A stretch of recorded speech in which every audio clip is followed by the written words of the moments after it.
인사 나누시기 바랍니다. 주의 이름 환영하고 축복합니다. 은혜 받으시기 바랍니다. 네. 외국인들이 볼 때 우리나라 사람들의 특징을 말하라고 하면 몇 가지 얘기를 하는데 그 중에 가장 대표적인 것이 한국 사람은 이 빨리빨리의 문화가 있다. 뭐든지 막 빨리빨리 하고 조급함이 있다는 말들을 많이 해요. 그 몇 가지 이제 외국인들이 놀라는 장면들이 있다고 하는데요. 엘리베이터를 타면은 이렇게 자동으로 문이 닫히게 돼 있습니다. 몇 초 걸리지 않아요. 근데 보통 한국 사람들은 타면 닫힌 버튼을 꼭 누르더래요. 그 몇 초를 참지 못하고 그 조급함으로 막 버튼을 눌러서 닫으려고 하는 것도 참 이상한 한국인의 모습 중에 하나라고 하고, 이 컵라면 보통 3분 컵라면인데 다 3분이라는 것도 알고 있는데 뜨거운 물을 붓고 뚜껑을 닫아 놓으면 기다리면 되는데 자꾸 열어서 또 확인을 하는 모습이 한국인들에게도 있다고 하고요. 음식을 주문하면 30분 이상을 못 견딘대요. 못 기다려서 조바심을 나고 짜증을 내기 시작하는 모습도 그렇고, 인터넷을 하는데 한국 사람들은 대개 3초 이상을 못 기다린다고 합니다. 웹사이트를 이렇게 열어서 보려고 할 때 조금 느려지면 짜증을 내면서 아예 닫아버리는 경우도 많고요. 그러고 생각을 해보니까 이 정지 신호 앞에서 빨간불을 기다리면 왜 이렇게 그 기다리는 시간이 긴지, 왜 신호는 그렇게 오래 걸리는지 이런 생각도 하게 되고, 슈퍼마켓에서 계산하려고 할 때 왜 우리 줄만 이렇게 늦은지, 옆에 줄은 빨리빨리 계산되는 것 같은데 왜 우리 줄만 늦게 계산하는지 그런 생각이 들기도 하고 그런데요. 이제 이런 우리의 모습 때문에 알게 모르게 조급증이라고 하는 한국인의 모든 사람들 마음속에 조급증이라는 것이 생기게 됐고, 조급하다 보니까 급해 사건 사고도 참 많이 일어나게 되고요. 또 원하는 대로 되지 않으니까 이 마음속에 늘 불평도 많아요. 그리고 짜증이 늘 들어 있어요. 그래서 누군가가 막 건드리게만 하면 폭발하듯이 화를 불같이 내고 짜증 내고 이런 경우도 많고, 이런 그 습관들이 내가 가만히 있으면 낙오자가 되는 것 같고, 그리고 뒤처지는 것 같고, 그러다 보니까 이런 조급함이 결국 일을 그르치게 만드는 경우도 많이 있대요. 자, 이런 우리의 이 문화와 습관들이 오늘 본문은 참 이해하기 어려운 부분으로 다가옵니다. 여리고성을 무너뜨렸고 아이성도 패배하고 또 하나님 방식으로 성공하고 힘들게 점령을 했는데 왜 나머지를 정복을 빨리 안 하고 이 행렬을 다시 돌이켜가서 에발산으로 여호수아는 이스라엘 백성을 끌고 가버려요. 그리고 다시 에발산에 그들을 세웁니다. 이게 이제 멈추게 만드는 것도 참 이해가 안 되고, 지난주에 하나님의 성공의 방식 중에 가속의 힘을 원리를 이용해라는 말씀을 드렸는데 이것하고도 맞지 않는 것 같아요. 그 정복을 해서 사기가 충천에 있으면 그 요새를 몰아서 나머지 적들을 물리쳐야 될 것 같은데 갑자기 막 브레이크를 밟듯이 행렬을 멈춰버렸으니까, 그리고 돌이켜서 에발산으로 들어가 버렸으니 이게 도대체 무슨 의미일까 하고 생각할 수 있습니다. 근데 여러분, 지금 이 순간이 이스라엘 백성에게는 너무너무 중요해요. 왜냐하면 마치 자동차가 무한 질주할 수 없거든요. 연료가 떨어지면 연료를 넣어야 돼요. 핸드폰을 한없이 쓸 수 없잖아요. 쓰다 보면 방전이 되니까 핸드폰을 충전을 해야 돼요. 지금 이스라엘 백성들의 영적 상태는 충전이 필요한 시점이에요. 영적 충전이.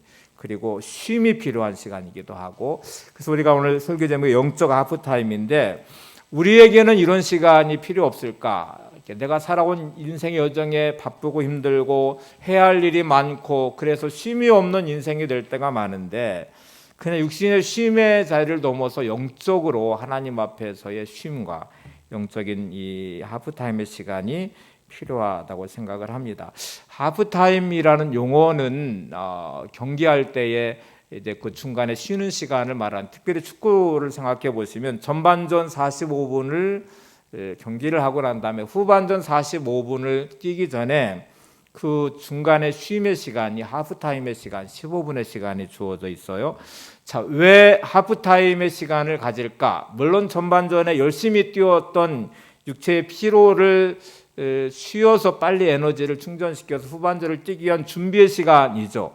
근데 더 중요한 게 들어있어요. 그거는 감독과 함께 전반전의 경기를 점검을 하는 거죠. 왜 우리는 골을 넣지 못했는지, 왜 그때 그런 문제가 생겼는지 이런저런 거를 감독과 함께 분석을 해서 후반전을 준비하고 계획을 세워서 후반전에 이제 경기를 승리하기 위한 전략과 전술과 이제 그런 것들을 점검하는 시간이 하프타임이라는 시간이 되겠죠.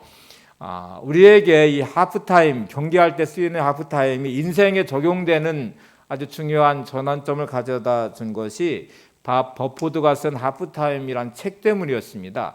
이 밥 버포드는 하프타임이란 책을 통해서 이거는 경기할 때만 필요한 그 하프타임이 아니라 우리 인생에도 반드시 하프타임의 시간이 필요하더라.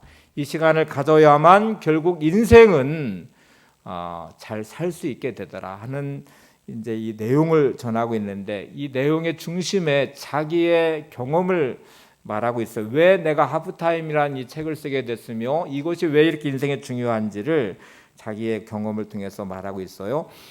이 사람은 밥 버포드는 어머니가 조그만 지역 방송국을 운영을 하시다 경영하다가 이제 유산으로 이 밥 버포드에게 방송국을 물려줬어요. 근데 이 밥 버포드는 사업에 대한 욕심이 있었어요. 그리고 성공하고 싶었어요.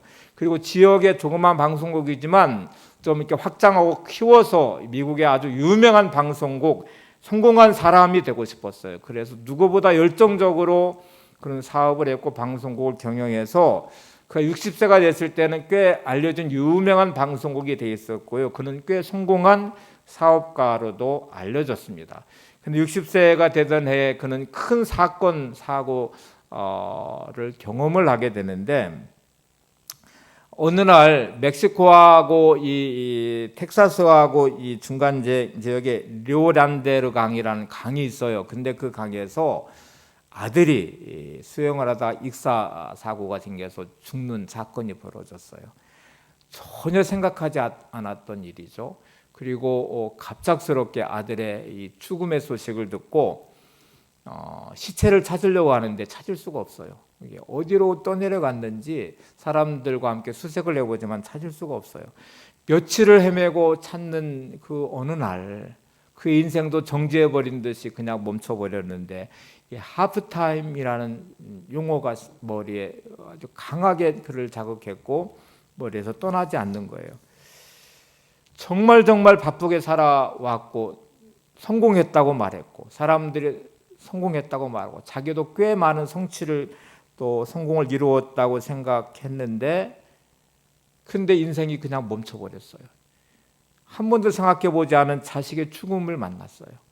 그리고 생각해보니까 내가 사업하느라고 바쁘다고 아들과 대화하는 시간이 별로 없었어요. 아들과 보냈던 시간도 별로 없었어요. 그리고 성공에 정신을 쏟느라고 그는 열심히 살았죠. 열정적으로 살았죠. 그런데 그렇게 살다 보니까 가족들과 함께하는 시간도 별로 없었고, 더 무서운 사실은 하나님을 향한 신앙이 무너져 버렸어요. 어느 순간부터인지 이제 하나님을 향한 마음도 점점 희미해져 갔고 그의 신앙생활도 너무너무 많이 무너져 있었어요. 그리고 심지어 자기 자신도 돌보지 않고 앞만 보고 달려왔어요. 그리고 이 만난 이 현실 앞에 내 인생이 이게 도대체 뭔가, 내가 무엇 때문에 이렇게 열심히 살고 방송국을 확장하고 성공했다고 말하는 명예를 얻기 위해서, 내가 돈을 많이 버는 부자가 되기 위해서 그것이 내 인생의 목적인가 하고 생각을 하는 순간에 그는 아들의 죽음 앞에서 깊은 생각에 빠지게 됐고, 그 하프타임이라고 하는, 그러면 내 남은 인생에 마치 전반전이 끝나고 하프타임의 시간을 갖고 나서 이 후반전의 인생 경기를 하듯이 나의 남은 인생의 시간들을 어떻게 보내는 게 맞는 것인가? 지금처럼 이렇게 사는 게 맞는 것일까? 내가 더 방송국 확장해서 미국에서 제일 큰 방송국을 만들고 돈을 많이 벌어 재벌이 되고 내 이름과 명예를 알리면 그러면 인생을 잘 사는 것이라고 내가 생각할 수 있을까? 그게 인생의 정말 중요한 의미일까? 하고 생각을 해보니까 이게 인생의 목적이 되면 참 얼마나 위험한지를 알았어요. 그리고 그는 깨달았습니다. 하프타임을 통해서 내 남은 인생은 성공 중심의 인생이 아니라 의미 중심의 인생으로 바꿔야 되겠구나.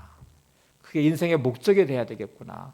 내가 성공해서 큰 방송국 만들고 돈 많이 벌어 재벌되고 내 이름과 명예를 알리는 게 목적이 된 이 끝의 결과라는 게 그 사랑하는 아들과 더 이상 함께 시간을 가질 수 없어요. 대화할 수도 없어요. 내가 왜 이렇게 성공하려고 말했냐고 물어보면 우리 가족을 위해서, 자식을 위해서 이렇게 말하는데 더 이상 자식이 없잖아요. 심지어 내 자신도 돌보지 못했잖아요. 가족들과 함께하는 시간도 없었잖아요. 그리고 하나님을 향한 믿음도 실종돼 버렸잖아요. 그래서 그는 바꿨습니다. 인생의 하프타임의 시간을 통해서 하나님, 이제부터 나의 삶은 성공만을 추구하는 인생이 아니라 섬기는 인생, 베풀고 나누는 인생으로 살겠습니다. 관계 중심의 인생으로 내가 살겠습니다. 지금부터 나는 가족들을 더 소중히 여기고 가족과 함께하는 시간을 더 많이 갖겠습니다. 그 무엇보다 제가 하나님을 잘 섬기는 하나님의 사람이 되겠습니다.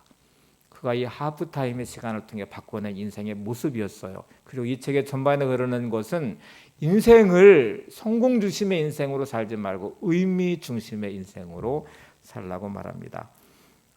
오늘 여호수아 8장은 그래서 중요해요. 단지 정복하고 지배하고 그리고 점령해서 획득 가나안 땅을 얻는 것이 목적이 아니라 왜 우리가 이 땅에 들어왔으며 왜 우리가 이 땅을 정복해야 되며 우리의 삶이 어떻게 세워져야 되는지를 다시 근본적으로 물어보려고 여호수아는 이스라엘 백성들과 함께 에발산으로 들어갑니다. 그리고 제일 먼저 한 것이 단을 쌓는 것이었습니다. 여호수아 이제 8장을 볼 텐데 이 행위가 하프타임이에요. 근데 여기가 말하는 건 여기까지라고 외치는, 앞에 점령해야 될 땅들이 많이 있지만 여기까지. 우리가 다시 한번 영적인 하프타임의 시간을 갖고 하나님을 만나자. 여러분의 바쁜 일상의 시간들 속에 우리는 외쳐야 됩니다. 여기까지. 그리고 여러분의 삶을 성찰해 보셔야 돼요. 내가 지금 잘 살고 있는지, 잘 살아가고 있는 것인지, 지금 이 모습이 맞는 것인지. 그래서 에발산으로 들어가는 이 하프타임의 시간을 갖는 게 참 중요해요. 자, 이제 오늘 말씀을 좀 들어가기 전에 여러분, 하프타임의 시간을 대개 사람들은 언제 가질지를 한번 생각해 보세요. 그냥 이렇게 인생의 여정 중에 자연스럽게 하프타임의 시간을 가져야 될 때는 말할 것도 없이 은퇴할 때예요. 사람들은 열심히 직장 생활을 하다가 어느 순간에 은퇴, 더 이상 일을 할 수 없는 시점이 되면 완전히 다른 인생의 시간을 맞이하게 돼요. 해왔던 수십 년의 일들이 끝나버리고, 그러면 나는 이제부터 어떻게 살아야지? 되게 많은 사람들은 그 준비가 돼 있지 않아요. 준비하지 않았어요. 하프타임의 시간을 갖지 않았기 때문에 그 다음에 시간에 대한 준비가 없어요. 그래서 그 순간에 허망하고 허무해지고 그냥 인생의 한순간에 무너지는 사람들이 많아요. 건강도 잃어버리고 우울해지기도 하고 내가 어떻게 살아야 되는지 길도 잃어버리게 되고 이제 그런 경우도 많아요. 근데 여러분 한번 생각해 보세요. 60에 은퇴를 했다고 해도 요새 100세 시대에도 앞으로 40년을 더 살아야 돼요. 근데 그 남아있는 인생의 시간을 아무 준비 없이 아무 생각 없이 그냥 아무렇게나 되는 대로 사는 인생이 얼마나 비참한 거예요. 근데 여러분, 이 시간을 하프타임의 시간으로 가지면 또 남아있는 인생의 여정의 시간을 의미 있는, 가치 있는 시간으로 쓸 수 있습니다. 그러니까 이 시간이 그래서 중요한 거죠. 켄터키 프라이드 치킨이라는 이제 이 체인점인데 가게를 아시나요? 요즘에는 많이 없어졌더라고요. 예전에 제가 이 기억 남는 것이 그 이 켄터키 프라이드 치킨의 가게 앞에는 흰 정장을 한 할아버지 한 분이 서 있고요. 만들어진 이제 모형이 동상이죠. 검정색의 나비 넥타이를 매시고 그리고 지팡이를 짚고 서 있는 모습이에요. 이분은 이거를 켄터키 프라이드 치킨을 만든 코넬 할랜드 샌더라는 분의 모습이에요. 근데 이분이 언제 이 사업을 시작했을까를 보시면 젊을 때 시작한 게 아니었어요. 이분의 인생은 늘 실패하고 직장에서 잘리고 하는 일마다 안 되고 늘 패배자처럼 지내왔는데 포기할 수 없는 인생이었어요. 그가 65세가 되었을 때에 인생을 정리하고 끝났다고 말하는 은퇴하는 시점인데 이분은 내가 남은 생의 시간을 그냥 이렇게 패배자로 보낼 것인가? 나는 그냥 인생을 그냥 막연하게 그냥 어쩔 수 없이 사는 인생으로 보낼 것인가? 아니, 나는 내 인생을 그렇게 살 수 없어. 그래서 그는 자신이 잘 해왔던 것, 통닭을 굽는 것, 튀기는 것을 좋아했고 그거를 잘할 수 있었어요. 그래서 사거리 가게를 하나 얻어서 모험을 시작했어요. 가게를 시작했고 그것이 너무 잘 돼서 사람들이 체인점을 내달라고 요구해요. 그것이 점점 퍼져서 아주 세계적으로 유명한 체인점을 만든 사업가가 됐습니다. 이분의 하프타임과 함께 시작된 나이는 65세였어요. 되게 사람들은 끝났다고 말하는 그 시점에 그는 도전했고 그 인생을 새롭게 전환시켰습니다. 여러분, 우리 인생을 멈추게 만드는 어떤 자리들이 있어요. 인생은 고비고비마다 하프타임이 다 필요해요. 어릴 때는 그 하프타임 필요 없나? 어릴 때도 필요해요. 세월이 지나가면서 자기 나름대로의 다 질문과 또 자신의 삶을 세워가는 그런 전환점들이 필요해요.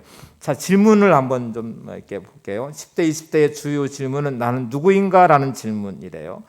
30대가 되면 내 삶의 우선순위는 무엇인가? 라는 질문. 40대가 되면 나는 지금 어떻게 살고 있는가? 라는 질문 앞에 서 있고요. 50대가 되면 나는 무엇을 해 열심히 사는가? 라는 질문. 60대가 되면 나는 누구와 함께 살 것인가?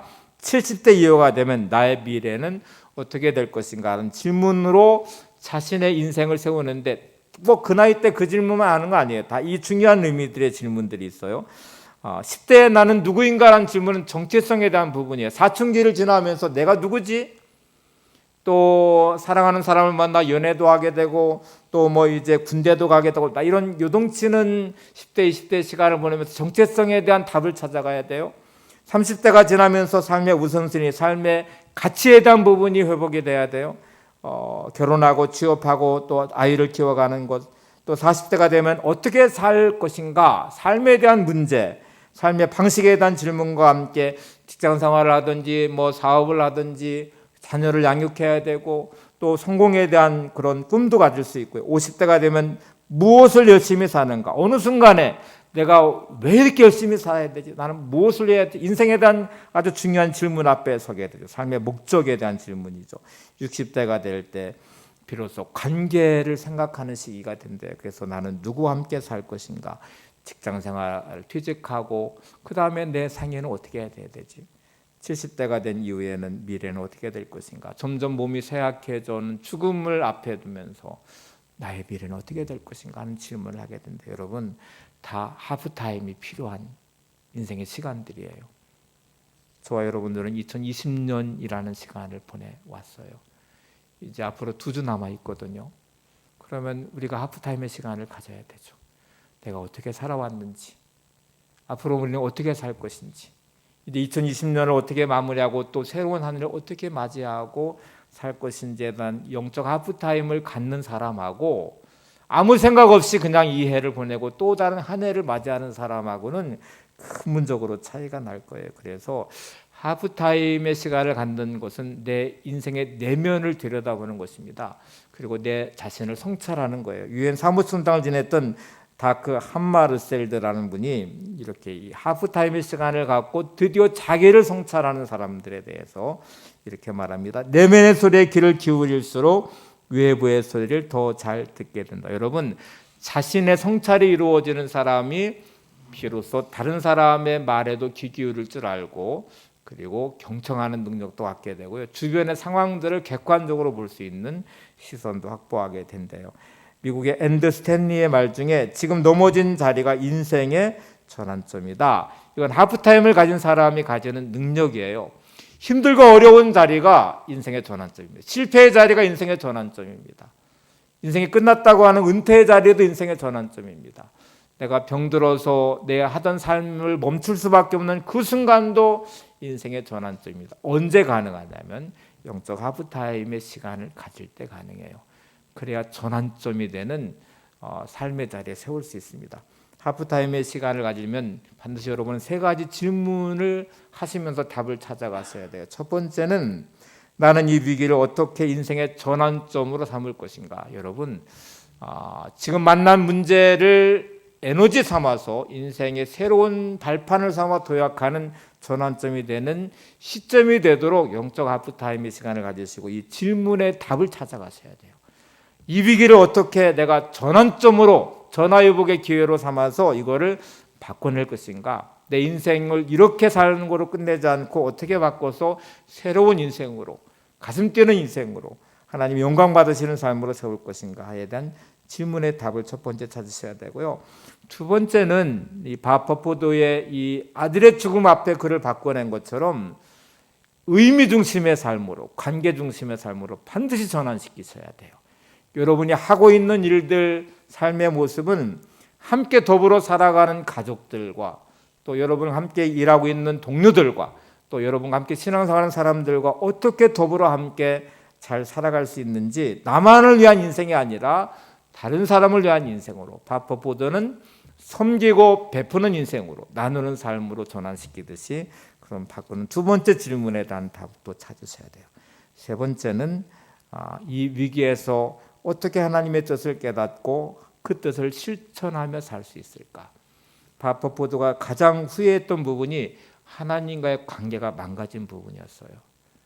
이렇게 살다가 아들의 죽음 앞에서 의미가 도대체 어떤 것인지, 이렇게 성공했다는 것이 어떤 것인지, 그리고 이렇게 살다가 끝나버린 죽음의 자리에서 나는 하나님 앞에서 어떤 사람인지를 생각해 보니까 결국 하나님의 뜻이 중요했어요. 하나님 뜻을 깨닫고 그 뜻을 실천하며 사는 것이 중요합니다. 여러분, 일상의 삶으로 돌아오시면 언제가 우리의 하프타임이 될까요? 월화수목금토의 시간은 여러분의 일상에 열심히 살아가는 시간인데, 이 주일은, 거룩한 주일은 나의 모든 삶의 일상을 멈추잖아요. 멈추고 완전히 다른 모습으로 성전에 와 계시잖아요. 이 거룩한 주님의 날은 영적 하프타임의 시간입니다. 한 주간의 시간들을 성찰하셔야 되고 앞으로 살아갈 우리 인생의 시간들의 답을 찾아가셔야 돼서 여기도 세 가지가 필요해요. 첫 번째는 거룩한 주일을 영적 하프타임의 시간으로 맞이하려면 세 가지 점검을 하죠. 첫 번째는 자기를 뒤돌아보셔야 돼요. 지나온 시간들을 점검하셔야 돼요. 내가 어떻게 살아왔는지, 하나님 앞에 내가 온전하게 살았는지, 내가 주님 앞에 이 시간 예배하지만 죄의 모습은 없었는지, 내가 잘못된 내 삶의 흔적들은 없는지, 이렇게 점검을 하고 자신의 삶을 성찰하셔야 돼요. 반성적 자라고 말하는데, 그런 시간들을 가지면 자기의 삶의 민낯이 다 드러나게 돼요. 그리고 자기의 모습이 어떤지도 볼 수 있고, 이거를 하지 않으시면 반복되는 죄의 습성은 계속 흘러가게 될 것이고, 잘못된 삶의 습관도 계속 흘러가게 될 것이고, 내 삶의 실수는 계속 반복될 거예요. 근데 이 첫 번째만 하고 끝나버리면 어떤 위험이 생기냐면, 자기 성찰을 해보니까 참 후회가 많이 남아요. 그리고 진짜 돌아갈 수 없는 시간인데 내가 왜 그랬을까? 내 삶은 왜 이런 거야? 나만 왜 그래? 이렇게 말하면 끝없는 자기 안에 독이 생겨서 인생을 결국 마비시켜버리기도 하고 우울증에 빠지게 만들기도 하고 자기 비하로 고통스럽게 만들기도 해요. 그래서 반드시 두 번째로 넘어가셔야 되는데, 거룩한 주님의 날이 되시면 첫 번째 자기 성찰을 하신 다음에 반드시 그 모습을 가지고 위를 올려다보셔야 돼요. 하나님을 바라보셔야 됩니다. 거룩한 주님의 날은 하나님으로 내 시선을 향하고 하나님을 바라보는 것입니다. 이사야 말씀에 여호와를 앙망하는 자는 새 힘을 얻으리니, 하나님을 앙망하시면 하나님 여러분에게 새 힘을 주실 것입니다. 내 안에 있는 수많은 끊임없이 솟아난 독들을 하나님이 은혜로 해독해 주실 것이고, 받은 상처를 어루만져 줄 것이고, 절망과 낙심한 내 마음을 하늘 소망으로 채워주실 것입니다. 그래서 우리는 반드시 내 시선을 하나님께로 향하셔야 돼요. 내가 흘렸던 눈물을 닦아주시고 나를 위로해 주시는 주님, 잃어버린 꿈을 회복시켜 주시는 주님, 나의 삶을 세워주시는 주님의 은혜 안에서 우리는 두 번째 과정을 지나가고, 그리고 나서 이제 주님과 함께 시작하는 새로운 한 주간을 기대하면서 세 번째는 이 변화된 시선으로 앞을 바라보셔야 돼요. 매일매일 낙심하고 절망해서 끝난 것 같은 내 인생을 끌어안고 이 자리에 왔는데, 지친 몸을 가지고 왔는데, 그래서 꿈꿀 수 없는 나의 삶에 하나님의 위로와 회복을 통해서 다시 한번 이 하프타임의 시간을 통해서 새로운 한 주를 기대하고 바라보는 우리의 시선은, 그래서 앞을 내다보는 시선으로 변화되신 다음에 그리고 이 문을 나가셔야 돼요. 그리고 일주일 동안 열심히 살아내시는 삶이 필요한 것이잖아요. 시인 고운이 쓴 그 꽃이라는 시가 있어요. 아주 짧은 시인데 많은 생각을 하게 하는 시예요. 한번 화면이 떠 있잖아요. 보세요. 내려갈 때 보았네, 올라갈 때 보지 못한 그 꽃. 여러분, 산에 올라갈 때는 정상을 향해서 가잖아요. 가다 보니까 시선이 막 앞만 보고서 빨리빨리 올라가서 정상을 밟았어요. 그러다 보니까 주변에 나무들도 꽃들도 보는 시선이 없었어요. 근데 내려올 때 비로소 꽃이 보였대요. 꽃이 없다가 갑자기 생긴 게 아니잖아요. 내 시선에 안 들어왔잖아요. 우리가 매일매일 열심히 살아가다 보니까 주변을 바라보는 시선이 없어요. 온통 나 자신만 남아있어요. 근데 어느 순간에 넘어졌고, 어느 순간에 실패했고, 어느 순간에 내가 하프타임의 시간을 갖듯이 그렇게 가지면서 비로소 주변이 보이기 시작합니다. 하나님이 내 인생에 보내신 선물들이 무엇인지, 하나님이 내게 보내신 가족의 소중함이 어떤 것인지, 함께 신앙생활하는 성도의 귀중함이 어떤 것인지, 하나님이 내 인생 가운데 피워놓으신 그 꽃을 보게 되고 비로소 이런 감사하게 되고 기뻐하게 되고 하나님을 찬양하는 믿음의 시선을 갖게 돼요.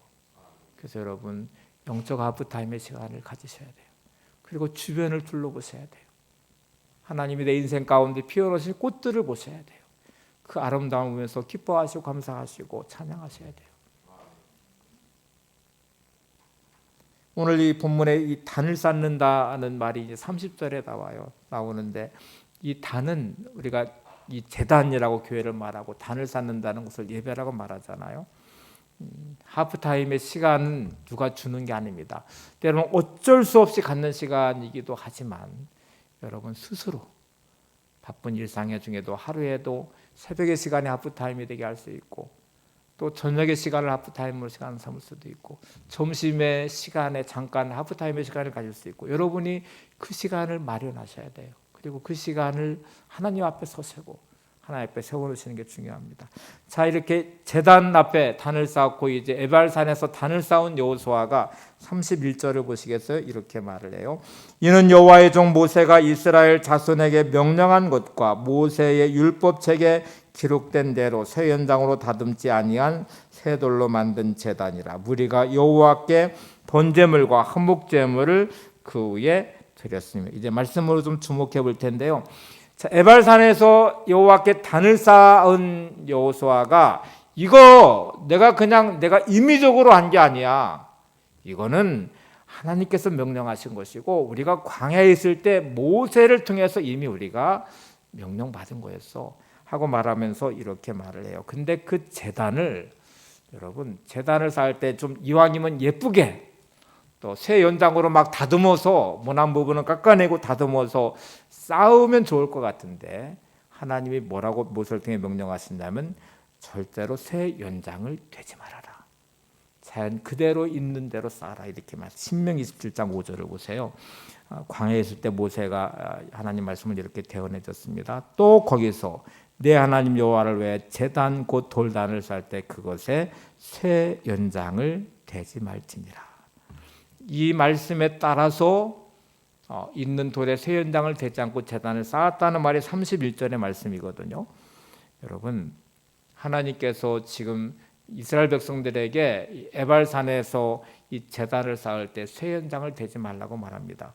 이건 너무 중요한 부분이에요. 우리는 주일에 나오실 때에 이렇게 여러분 옷을 입으셨죠? 일단 이제 겉에 포장을 하신 거잖아요. 또 화장도 하셨잖아요. 그래서 내가 예배를 잘 드려야지 하고 이제 외적으로는 왔어요. 근데 하나님은 그건 정성이죠. 근데 여러분의 마음은 있는 모습 그대로 오기를 원하세요. 되게 사람들은 가면을 잘 써요. 괜찮은 것처럼, 아무 일이 없는 것처럼, 또는 나는 쏙 믿음이 좋은 사람인 것처럼. 근데 여러분 한번 실상을 들여다보세요. 일주일 동안 살아오시면서 여러분은 이리 치이고 저리 치인 상한 마음이 있으시죠. 여전히 관계 안에서 풀리지 않은 숙제 같은 미움과 분노의 마음도 있으시죠. 또 힘든 내 삶의 여정에 나 지쳐, 너무 힘들어, 나 견딜 수가 없겠어, 버틸 힘이 없어, 이런 무거운 인생의 짐을 지셨죠. 근데 괜찮은 것처럼 포장하고 여기 계시면 안 돼요. 그냥 있는 모습 그대로, 아프면 아픈 대로, 힘들면 힘든 대로, 상처받으면 상처받은 모습 그대로. 이 제단은 그렇게 쌓여져야 돼요. 새 연장을 대지 말래요. 다듬지 말래요. 여러분의 모습 그대로 하나님은 원하세요. 그래야 하나님이 만져주시죠. 잘못된 부분도 고쳐주시죠. 여러분 힘들고 어려울 때 하나님이 여러분 위로해 주셔야 되잖아요. 그 위로 안에 내가 힘을 얻으셔야죠.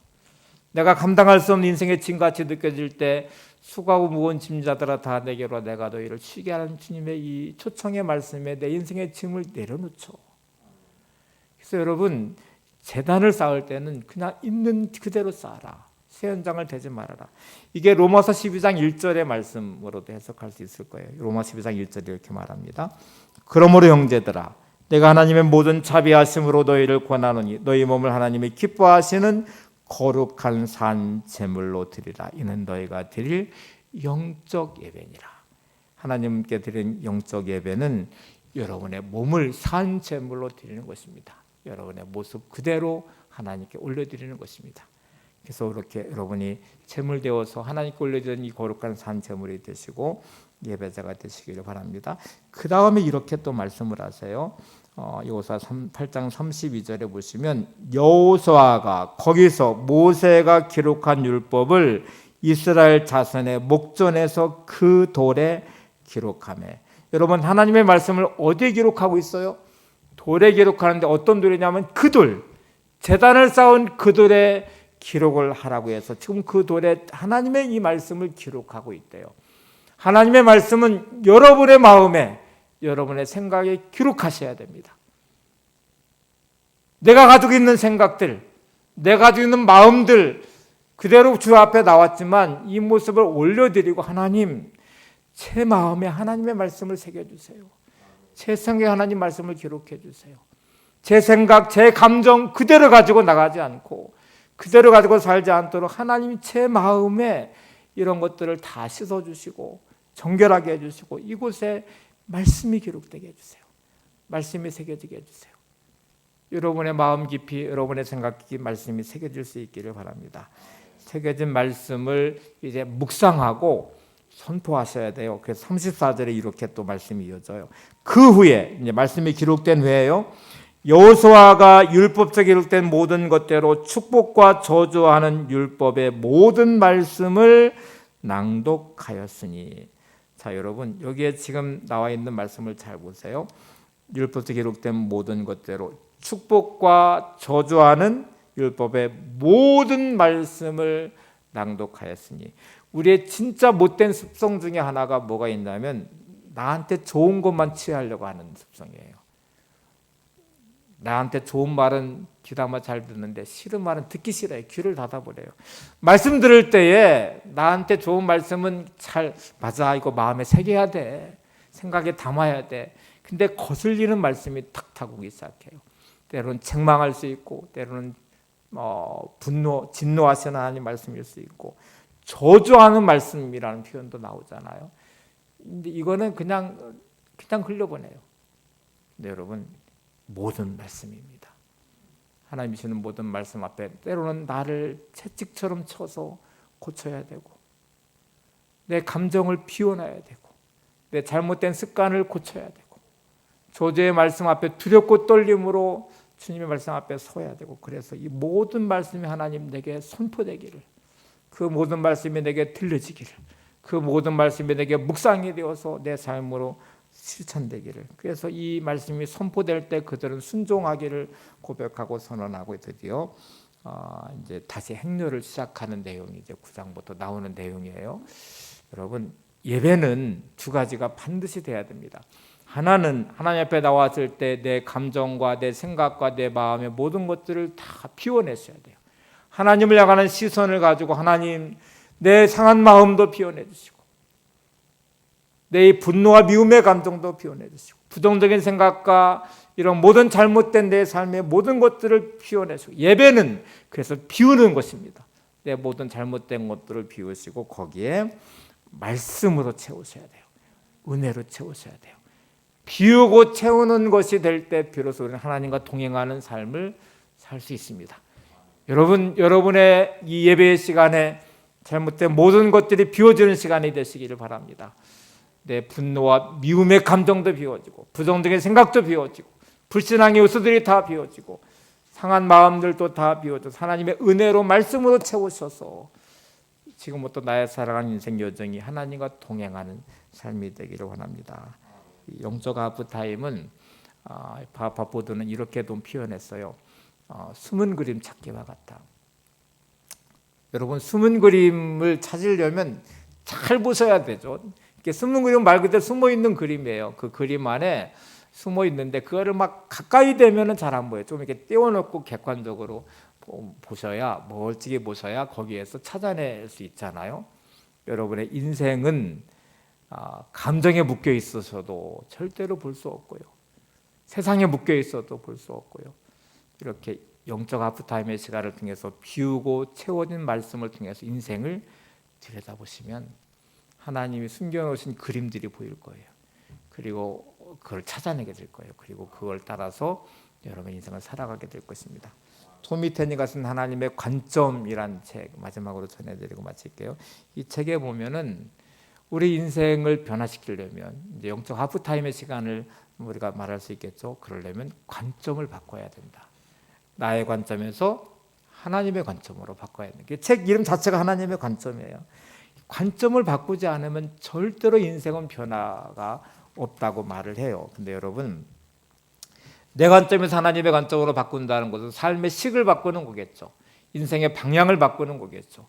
우리의 생각과 나의 삶의 모든 부분들을 열어놓고 말씀을 통해서 새롭게 시작하는 거겠죠. 그러면 두 가지의 중요한 힘을 갖게 된대요. 하나는 확대의 힘을 갖게 되고 또 다른 하나는 접근의 힘을 갖게 되는데 여러분이 관점을 바꾸어서 영적 하프타임을 통해서 하나님을 향한 시선을 갖고 하나님을 바라보는 믿음의 자리에 서게 되면 점점 확대되는 힘을 갖게 되는데 그 확대되는 힘은 하나님이 점점 커지기 시작합니다.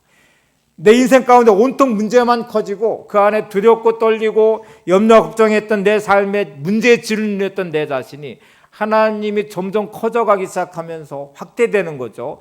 그러면 문제는 반대로 점점 작아지기 시작해요.